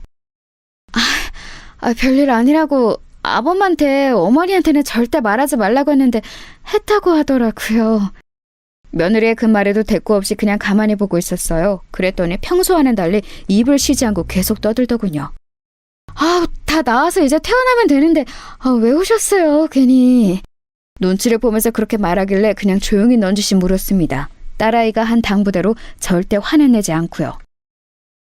왜 그랬니? 그 말에 며느리가 굳더군요. 그러고는 얼굴이 하얗게 질리기 시작했습니다. 뭐가요? 무슨 말씀하시는지 저는 모르겠어요. 너 그날 나한테 준 죽에 땅콩가루 섞은 거 내가 모르고 왔을 줄 아냐? 며느리가 손을 벌벌벌 떨기 시작했습니다. 어머니, 뭔가 오해가 있으신가 본데. 네가 이런 식으로 나오면 나도 애비한테 다 말하는 수밖에 없어. 딸애가 말한 대로 바로 아들 이야기를 하면서 협박 아닌 협박을 했습니다. 그랬더니 침대에서 벌떡 일어나 무릎을 꿇더라고요. 그리고는 싹싹 빌기 시작했습니다. 어머니, 진짜 죄송해요. 제가 순간 눈이 뒤집혔었나 봐요. 돈에 눈이 멀어서. 저도 어머님이 그날 죽 드시는 거 보고 이건 아닌데 아차 싶었지만 이미 벌어진 일이라. 제 앞까지 와서 바지가랑이를 붙잡았습니다. 한 번만 용서해주세요. 애비한테만큼은 절대 비밀로 해주시면 안 될까요? 제가 죽을 때까지 어머니가 하라는 대로 다 하고 어머님이 죽으라면 죽는 신용도 할게요. 재산 하나도 안 물려주셔도 괜찮아요. 저 진짜 후회하고 있어요. 한 번만 용서해주세요. 그러면서 눈물을 펑펑 흘리더군요. 그런 일을 저질렀다는 걸 알고 나서 보는 눈물이라 불쌍하지도 마음이 동하지도 않았습니다. 그냥 이 위기를 모면하기 위해 우는 걸로밖에는 안 보였어요. 제가 아무 말도 하지 않고 쳐다만 보고 있자 더 애가 다른 것 같더라고요. 생각해보겠다는 말을 하고 병실을 나왔습니다. 그리고는 딸아이에게 그 녹음본을 들려줬어요. 엄마, 진짜 용서해줄 건 아니지? 물론 그럴 생각은 없었습니다. 무서워서 같이 밥이나 먹을 수 있겠냐고요. 언제 또 나를 죽이려 할지 모르는데 말입니다. 그런데 아들에게 어떻게 말을 해야 할지 차마 입이 떨어지지 않더군요. 그래도 부인이고 애들 엄마고 그런 아이인데 말입니다. 충격받을 게 뻔했기 때문에 입이 떨어지지 않았습니다. 그렇게 며칠을 고민만 하고 아무런 행동도 하고 있지 못하고 있던 어느 날이었습니다. 아들이 찾아왔어요. 그리고는 정말 상상도 못했던 말을 하더군요. 어머니, 그 사람이 실수로 땅콩에 들어가는 음식을 어머니랑 자기랑 나눠 먹고 그런 일이 일어난 것 같다고. 어머니는 괜찮으시냐고 하던데 별일 없으셨어요? 먼저 선수를 친 겁니다. 제가 며칠째 조용하니 불안했던 건지 아니면 다 말할까봐 겁이 났던 건지 아들에게 거짓말로 그렇게 이야기를 한 것 같더라고요. 정말 기가 막혔습니다. 걔가 그러디? 네, 실수로 땅콩에 들어간 음식을 어머니랑 나눠 먹은 것 같다는데 어머니는 괜찮으세요? 알러지 심하시잖아요. 그때 누군가 집으로 또 찾아왔습니다. 며느리더군요. 얼굴이 하얗게 질려서 왔더군요. 내가 와본다니까 당신은 왜 왔어요? 그래도 어머니를 직접 봐야 마음이 놓이지. 알러지 반응 심하신데. 아직 별일 없는 거 보면 괜찮으신데 잘 지나가신 거죠? 그래 보이긴 한데 어머니 괜찮으신 거 맞죠? 며느리가 중간에서 제 눈치를 계속 보더군요. 안 괜찮다. 그쵸? 제가 알기론 어머니 어렸을 때 죽을 뻔하신 뒤로 절대 안 먹는다고 제가 아버지한테 몇 번이나 이야기 들었었는데 얼른 병원에 가서 검사라도. 나는 안 먹었어. 에? 근데 방금 안 괜찮다고. 도어락에 눌리는 소리가 나더니 이번에는 딸아이가 들어오더군요. 그 일이 있은 뒤 마음이 너무 불안하다고 딸아이가 요즘 집에 자주 찾아오곤 했습니다. 오늘 사단이 나겠구나 직감적으로 알 수 있었어요. 아니나 다를까 딸아이는 며느리를 보자마자 인상이 험악해지더군요. 네가 여기 어디라고 와? 구구로 엎어져서 조용히 있어도 머리채를 잡으러 가고 싶은 마당에! 평생 자기 누나가 그 정도로 화를 내는 걸 본 적이 없었던 아들이 놀란 얼굴로 딸아이를 바라봤습니다. 누나 왜 그래? 왜 그러긴? 뭐가 왜 그래? 네 와이프가 엄마 죽이려고 했는데? 아니 실수로 땅콩이 들어간 음식을 같이 먹은 건 맞지만 일부러 그런 것도 아니고 실수인데 뭘 또 죽이려고 했다까지가. 뭐? 실수? 너 지금 실수를 했니? 딸아이가 씩씩거리면서 며느리를 노려보니 며느리가 입술을 꽉 깨물더군요. 그러고는 다짜고짜 무릎을 꿇었습니다. 제가 정말 죽을 죄를 지었어요. 다시는 이런 일 없게 하겠습니다. 정말 실수했어요. 실수라고 밀고 나가기로 했나 보더군요. 제가 녹음까지 해놨을 거라고는 꿈에도 생각하지 못하는 것 같았습니다. 실수? 실수를 했니 너 지금? 네. 어떻게 생각하시는지 알겠는데 저는 진짜 실수한 게 맞아요. 제가 죽을 뻔한 게 그 증거이지 않아요? 딸아이가 기가 차서 가슴을 퍽퍽 치더군요. 네가 엄마 재산 노리고 일부러 백합죽에 땅콩가루를 넣어놓고 지금 실수라고? 백합죽에 땅콩가루를 넣은 게 실수라는 거니? 그런 레시피가 어딨어? 백합죽에 땅콩가루를 넣은 적 없어요. 그 뒤에 먹었던 디저트가 그랬던 거지. 나는 디저트를 먹은 적이 없는데? 제 말에 며느리가 잠시 움찔하더군요. 어머니가 깜빡하신 거예요. 제가 빵 사와서 같이 드셨잖아요. 아니, 나는 아무리 생각해도 그날 너랑 먹은 거 백합죽이나 사과밖에 없다. 가만 듣고 있던 아들이 말을 보태기 시작했습니다. 백합죽에 이 사람이 땅콩가루를 왜 넣어? 누나도 너무 억측하지 마. 사람을 어떻게 그런 식으로 보고 말해? 네가 사람 보는 눈이 없으니까 저런 애를 마누랍시고 데리고 사는 거야. 지금 말 다 했어? 생사람 이렇게 말도 안 되는 소리 하면서 잡는 누나는 인성이 뭐 좋은 사람이야? 생사람? 생사람? 엄마가 그날 아빠가 꿈에 나타나서 며느리 조심하라고 안 했으면 그 말이 떠올라서 제 죽그릇이나 엄마 죽그릇 안 바꿨으면 그날 그거 먹고 쓰러진 사람은 엄마가 됐을 거야. 엄마는 집에 혼자 있으니까 아무도 발견해주는 사람 없이 그냥 돌아가셨겠지. 근데 뭐? 억측? 생사람? 그거 다 그냥 추측이잖아. 그리고 이 사람도 크게 아팠으니까 기억이 뭔가 잘못됐을 수도 있는 거고. 정말 너무들 하시네요. 며느리가 울기 시작하더군요. 그 모습을 보니 더 이상은 참아줄 수가 없었습니다. 그래서 방으로 들어가 휴대폰을 들고 나왔어요. 그리고는 그날 했던 대화의 녹음을 틀었습니다. 그 안에는 며느리가 제게 싹싹 빌면서 아들에게만은 비밀로 해달라는 음성이 다 녹음되어 있었어요. 그걸 듣는 며느리 얼굴이 하얗게 질려갔고 아들 또한 마찬가지였습니다. 당신 이거 뭐야 진짜야? 여보 그게 아니고. 며느리가 아들의 팔을 붙잡았지만 아들은 그런 며느리를 소름 끼친다는 듯 밀어버렸어요. 며느리가 바닥에 엎어져서는 울기 시작했습니다. 어머니 죄송합니다. 누나 미안해. 일단 나도 생각할 시간이 좀 필요해서. 그리고는 정말 충격받았는지 비틀거리며 집 밖을 나서더군요. 그 뒤를 며느리가 따랐습니다. 한바탕 난리가 나고 난 뒤 딸아이는 차라리 잘 됐다며 시원하다 했지만 아들의 그 충격받은 얼굴이 머릿속을 떠나지 않더군요. 정말 많이 놀란 것 같았거든요. 그 다음 날도 며느리는 집 앞을 찾아와서 울며 불며 빌었습니다. 한 번만 용서해달라고 말이죠. 딸아이가 그 모습을 보고 아들에게 전화를 한 뒤 며느리는 한동안 나타나지 않았어요. 그리고 얼마 뒤 아들을 통해 소식을 들을 수 있었습니다. 이혼하기로 했어요. 양육권은 제가 전부 갖고 그냥 원룸 보증금 정도만 주기로 하고요. 마음 같아서는 경찰에 바로 신고를 하고 싶고 그래야 하는 게 맞는 거지만 애들 엄마잖아요. 애들 생각해서라도 한 번만 용서해 주세요. 정말 죄송합니다, 어머니. 딸아이는 그럴 수 없다고 난리를 쳤지만 손주들이 엄마가 살인미수범이라는 사실을 알게 되고 또 그게 세상 밖으로 퍼지게 되었을 때 받을 충격이 걱정되는 건 저도 마찬가지였습니다. 그래서 아들의 뜻에 따르기로 했어요. 그 이후로 몇 년 동안 며느리를 볼 수 없었습니다. 소식도 들리지 않았어요. 뭐 죽은 듯이 사느라 그런 거겠지 했습니다. 하지만 알고 봤더니 이름도 바꾸고 성형수술로 얼굴도 다 바꿔서 다른 남자와 결혼했다더군요. 그것도 처녀라고 속이고 말이죠. 그러나 곧 그 집에서도 돈돈거리다가 쫓겨났다고 들었습니다. 그 아이는 언젠가 사고를 한번 크게 칠 것 같은 느낌이 아직도 듭니다. 그래서 가끔 그때 제대로 처벌을 받게 했었어야 했나 싶은 생각도 들었어요. 어디선가 저 같은 피해자가 또 생길지도 모르고 그때는 미수가 아니라 진짜로 실행될 수도 있는 일이었으니까요. 다시 한번 며느리의 소식을 들은 건 아들의 재혼식장에서였어요. 아니, 소식을 들었다기보다 제 눈으로 봤죠. 그 아이를 말입니다. 식장에 찾아왔더군요. 얼굴이 바뀌어 있었지만 저는 한눈에 알아볼 수 있었습니다. 그 사람이 가진 분위기라는 건 쉽게 바뀌지 않더라고요.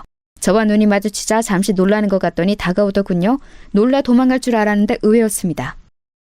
잘 지내셨어요? 못 지낼 건 또 뭐니? 그래 보이시네요. 새 며느리 봐서 좋으시겠어요. 그래, 너와 달리 참하고 좋은 아이라서 좋다. 애들이 새엄마 밑에서 자라는 게 좋은 건 아닌데요. 너 같은 엄마 밑에서 자라는 것보단 낫지 않겠니? 제가 저조차고 그런 거였겠어요? 그게 다 당신 아들이랑 손주 더 좋은 환경에서 살게 하려고 그런 거잖아. 그때 곱게 죽었으면 내가 이렇게 될 일도 없었잖아. 아니, 그 전에 재산을 제대로 줬으면 이런 일이 없었을 거 아니야! 말도 안 되는 소리로 아글아글 쓰더라고요. 기가 빠져서 멍하게 쳐다보고 있는데 그 모습을 보고 아들이 다가와 며느리를 끌고 나갔습니다. 나중에 듣기로는 한 번만 더 나타나면 그날 그 녹음본을 가지고 바로 경찰서로 간다고 했다더군요. 그 이후로는 며느리의 소식은 더 이상 들을 수 없었습니다. 본인도 겁이 난다면 더 이상 저희 앞에는 나타나지 않겠죠. 속 시원하게 마무리된 것 같지는 않지만 손주들을 생각해서 어쩔 수 없는 선택이긴 했어요. 물론 가끔 후회는 하지만 말입니다. 아직도 그때 한 선택이 잘한 건가 하는 고민은 되지만 말이에요. 긴 이야기 들어주셔서 감사합니다. 아, 지금 며느리는 저에게도 아들에게도 또 손주들에게도 더없이 잘해요. 하지만 그래도 재산은 미리 물려주지 않으려고요. 저도 얻은 교훈이 너무 많거든요.